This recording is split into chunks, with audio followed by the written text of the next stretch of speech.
Okay, hi, and welcome to week 4 of cricket session fielding.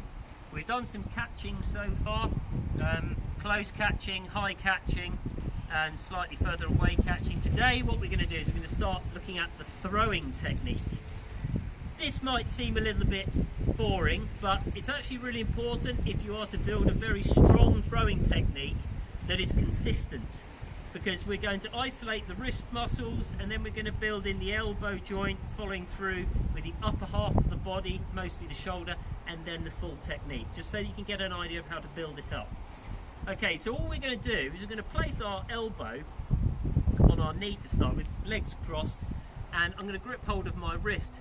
The point of this is to stop my elbow being able to move at all. It's dead still. The only joint that moves is this wrist, okay, and all I'm going to do is this.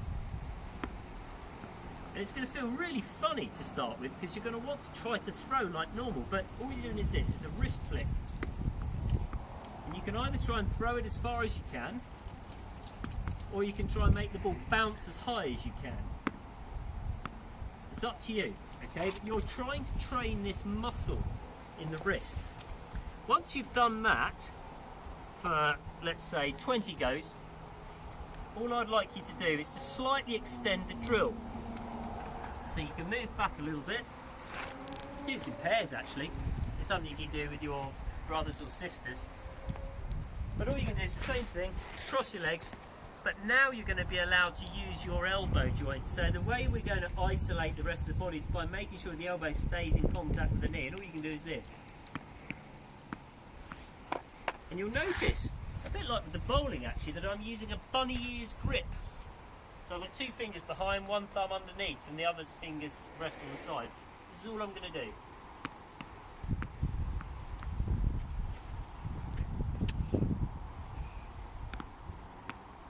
And I've only got a wall, so I'm just going to see if I can get the ball to come back to me on one bounce, while always keeping my elbow in contact with my knee. It's a very simple drill. But it really does start to train the use of the elbow and the wrist and get the bunny ears working.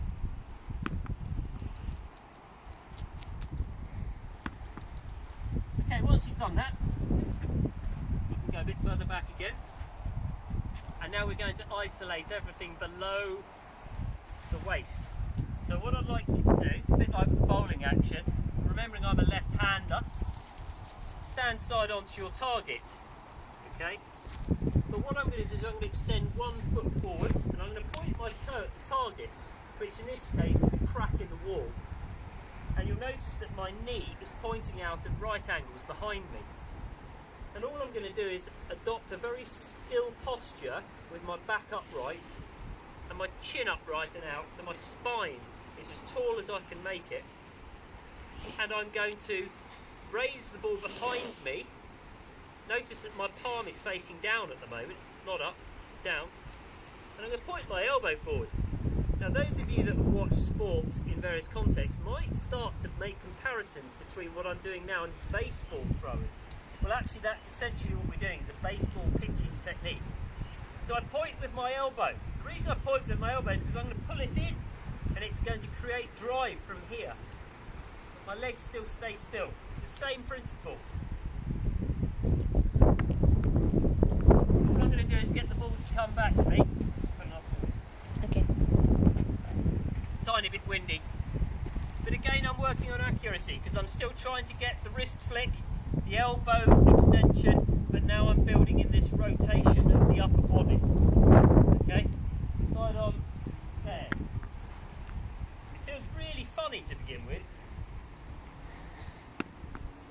What I'm trying to do is get my hand as high as I can in the loading phase, and so that when I throw, elbow 90 degrees here, elbow 90 degrees here. So it does this motion when I throw, okay? It's not a shot put, there, and a whip. There. Okay, at the final stage of the bowl of the throwing action, we're going to introduce the stance now. So, remember the principle from the wrist, the elbow, now the shoulder, and the hip drive. And this is where people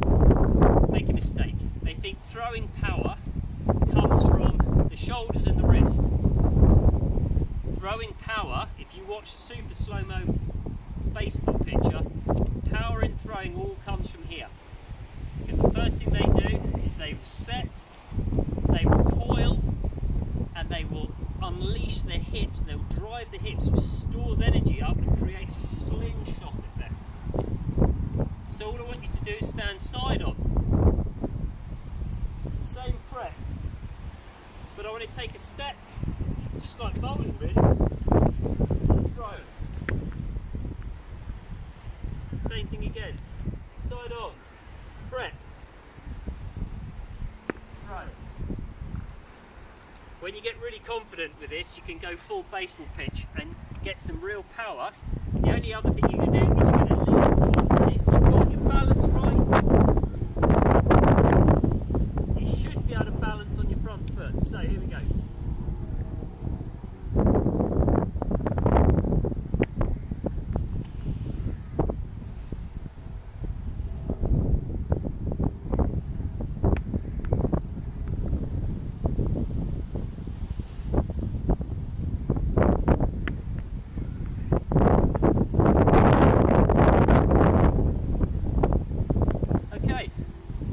Drill you can practice on your own or with friends, but they are the basics of throwing. The best baseball pitchers in the world work on those principles.